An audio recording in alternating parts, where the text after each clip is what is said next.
Hello, welcome to the second reflection on the Gospel of John. What a wonderful gospel this is. A story worthwhile to ponder on for so long. Most probably it will take me a lifetime. But in the first reflection, I mentioned I used two images. The one was sort of a big diamond, to which I said that we are all shaped by our circumstances and we're shaped by people and by events, and sometimes these experiences hasn't been that good, and because of our own thoughts, our own life story, we then tend to forget that in essence we're something else, which I use this image for. So today, the second reflection on the Gospel of John, and it's still in chapter 1. And there it says, the Word was the source of life. And this life brought light to mankind. The light shines in the darkness, and the darkness has never put it out. And then just a little bit further in verse 9, verse 10, he says, the Word was in the world, and though God made the world through him, yet the world did not recognize him. Now, this is much more than just recognizing Jesus. It's recognizing the depth of what God created, not only in the life of Jesus Christ, but in the world. And then we read, some, however, did not receive him and believed in him, so he gave them the right to become God's children. They did not become God's children by natural means. That is, by being born as children of a human father. God himself was their father. Now, this is a small sentence at the beginning of the gospel, but it's sort of the layer on which the whole gospel, the Jesus story of the Gospel of John is built on. That as God is Jesus's father, he is our father, and Jesus came to bring that light, call it insight, into the world, so that we as God's children can actually see the essence that we are, to use this image again. But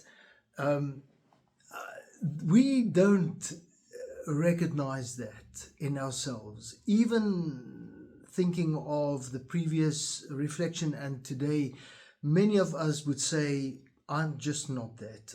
There's no way that I can see that. There's no way that I can discover it. But that doesn't take away the reality of it.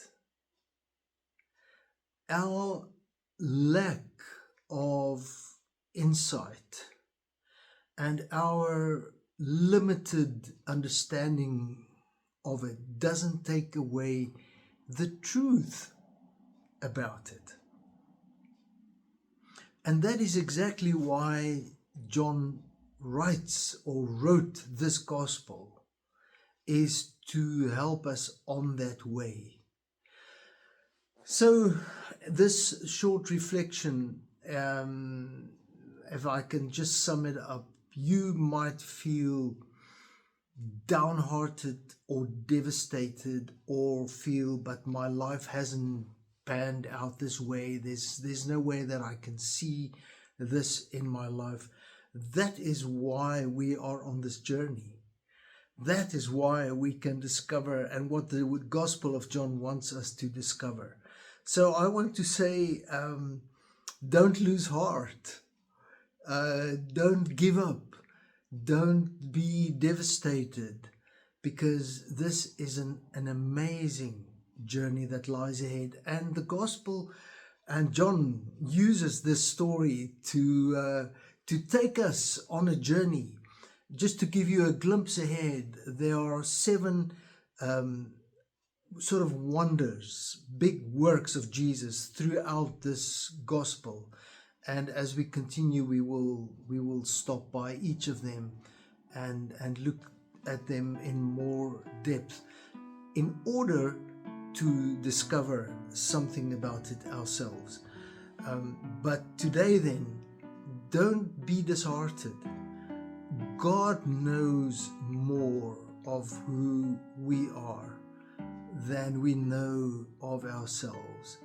And it is a beautiful journey to discover it. I wouldn't for one moment say this is achieving holiness or becoming perfect ourselves, but to have more insight in ourselves and in the world, and perhaps even in all the things that shaped us through life. So take a moment to think who you are, and perhaps as a beginning to recognize that you are not a child. I'm not a child of my experiences, but of God. And may He bless you and all of us on our journey.